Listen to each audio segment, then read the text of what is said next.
నమస్తే అండి. ఈరోజు మనం చిరునవ్వు, సంతోషం గురించి మాట్లాడుకోబోతున్నాము. చిరునవ్వు ఒక నిరంతర ప్రయాణం.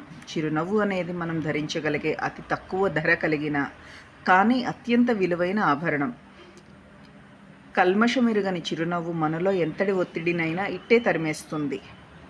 నవ్వు 4 విధాల చేటు అనే పాత సామెత నుండి నవ్వు 40 విధాల గ్రేటు అనే ఆధునిక దృక్పథం వైపు మళ్ళడం సమాజంలో వచ్చిన సానుకూల మార్పును సూచిస్తుంది. చిరునవ్వును వాయిదా వేయకండి. ఈ క్షణాన్ని నిండుగా ఆస్వాదించండి. అంతర్గత తృప్తి సముద్రంలా స్థిరంగా ఉంటుంది. నిత్య ప్రయాణం సంతోషం అనేది మనం చేరుకోవాల్సిన చోటు కాదు, మనం ప్రయాణించే పద్ధతి.